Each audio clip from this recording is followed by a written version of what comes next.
गुरुदेव महाराज की जय। जब अपना आत्मावलोकन हम करते हैं तो बड़े यथार्थ के साथ करना चाहिए। स्वमूल्यांकन, अपने आप का मूल्यांकन करना सबसे कठिन कार्य है। लेकिन आप चाहते भी तो अद्भुत चीज है ना, ईश्वर कृपा। सुख प्राप्त करना चाहते हैं। सुख प्राप्त करने के पहले यह तय करना जरूर होगा कौन सा सुख चाहते हैं, आत्मीय सुख या इंद्रिय सुख। इंद्रिय सुख प्राप्त करना या इंद्रिय सुख के लिए कुछ प्रयास करना निरर्थक है। आप यकीन करिए, विश्वास कीजिए, इस संसार को देखिए और यह समझने का प्रयास कीजिए कि जिन इंद्रियों का सुख भोग करना चाहते हैं ये आपके वृद्धावस्था में आपका साथ नहीं देती हैं। वृद्धावस्था आते आते ही ना आपके श्रवण काम करते हैं, ना आपकी आंखें काम करती हैं, न स्वाद का रसना काम करती है, ना आपका चर्म काम करता है। आपकी इंद्रियां आपको स्वतः परित्याग कर देंगी। जो इंद्रियां आपको स्वयं छोड़ने के लिए तैयार हों, आज नहीं तो कल, उनको तृप्त करने की चेष्टा आप क्यों कर रहे हैं? आपकी ये चेष्टा तो निरर्थक हो जाएगी। आइए परमात्मा के सुख का आनंद लेते हैं। यह सुख ऐसा है कि जो समय के साथ बढ़ता है। जैसे जैसे आप हरि भजन में लगते हैं, जैसे जैसे आपका हरि प्रसाद आपको मिलना लगता है, जैसे जैसे प्रभु आपको प्रसन्न होकर के आप पर अपनी कृपा बरसाते हैं, आपको हरि चर्चा ही पसंद आने लगती है। जब आपको बुरी चीज ना पसंद लगे, बुरी चीज पसंद लगना ही बंद हो, शुरुआत हो जाए, तो आप समझिए कि जो स्थान खाली होगा वह स्थान हरि कृपा से ही भरेगा। अगर मैं दूसरे की निंदा करने से समय बचा लिया तो वह समय मैं हरि चर्चा में लगाऊंगा। अगर मैंने अपनी जिह्वा पर नियंत्रण किया तो मैं उससे हरि नाम लूंगा। ऐसे बहुत सारी चीजें हैं। और पहचानना होगा आपको दुष्ट आदमियों की पहचान कैसे होती है। एक तो बताया मैंने कि दूसरे की निंदा नहीं करना, और एक चीज मजेदार चीज है, सुनिए।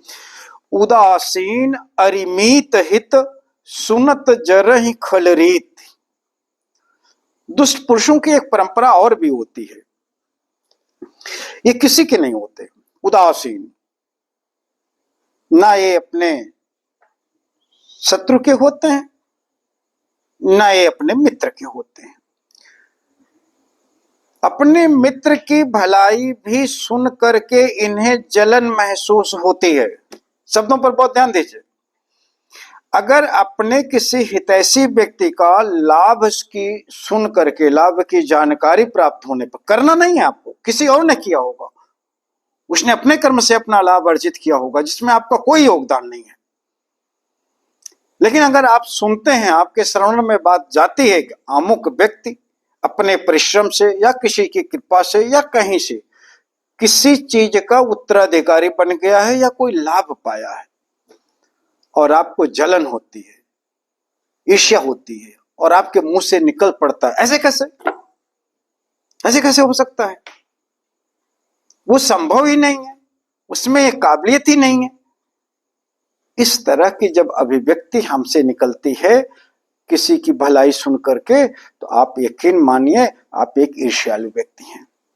और यह ईर्ष्या भाव यदि आपके अंदर है तो आप सत्पुरुष की श्रेणी में कभी नहीं आ सकते। ना तो गुरु कृपा के पात्र होंगे आप, ना ईश्वर कृपा के पात्र होंगे। और इसलिए तुलसीदास जी ने कहा कि ऐसे लोग जो अपने मित्र की भलाई सुनने पर भी जलन महसूस करते हों, ऐसे लोगों को हाथ जोड़ करके प्रेम से प्रणाम कर लेना चाहिए। ये बहुत बड़ी चीज है। अपने दुर्भाव का परित्याग करके ही हम हमारी बुराई करने वाले को प्रीति सहित प्रेम से प्रणाम कर सकते हैं। हम अपने अहम को जीतते हैं। अहम को जीतने वाला व्यक्ति ईश्वर की कृपा पात्र होता है, उसे ईश्वर की कृपा प्राप्त होती है, उसे अपने सद्गुरु या श्रेष्ठ जनों का आशीर्वाद प्राप्त होता है। नम्रता पहला गुण है आपका, जो आपको सद्गुरु और ईश्वर के करीब ले जाती है। चलिए तो सही एक कदम अपना मूल्यांकन कर करके एक बुराई छोड़िए तो सही। जिस दिन आप अपनी बुराई छोड़ने का प्रयास करते हैं, उस दिन से एक अच्छाई को ग्रहण करने के लिए भगवान आपको प्रेरित करते हैं। इधर आपने मूल्यांकन किया कि मैं अपने जीवन में यह संकल्प लेता हूं कि मेरे शत्रु का भी भला सुनने के बाद मैं खुशी सुख का अनुभव करूंगा।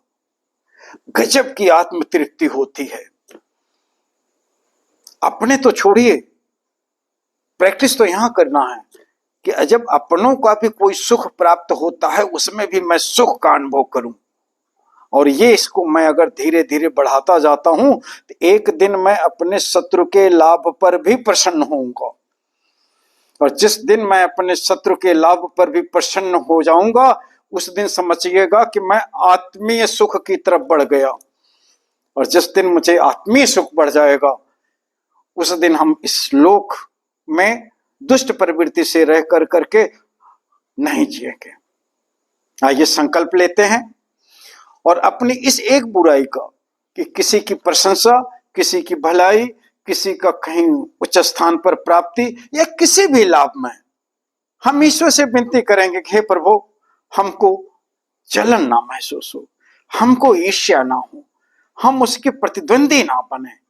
प्रतिस्पर्धता करना है, प्रतिद्वंदी नहीं बनना है। प्रतिस्पर्धता अच्छी चीज है, कंपटीशन बहुत अच्छी चीज है, लेकिन शत्रुता बहुत बुरी चीज है। यह शत्रुता ही बताती है कि जिससे आप शत्रुता रख रहे हैं, उसकी किसी उपलब्धि पर आपको ग्लानि महसूस हुई है, आपने सुख नहीं महसूस किया है। आइए संकल्प करते हैं, हम किसी भी प्राणी के सुख के लिए प्रयासरत रहेंगे, प्रयास करेंगे। यदि नहीं कर पाते हैं और मुझे जानकारी होती है कि उसको कुछ अधिक प्राप्त होता है या कुछ अच्छा प्राप्त होता है, तो हम ईश्वर से ये विनती करेंगे, हे प्रभु, मेरे अंदर जलन ना दे करके एक आत्म सुख का अनुभव कराइए, हमारी गलतियों को क्षमा करिए प्रभु, हमको नेक बनाइए। प्रणाम।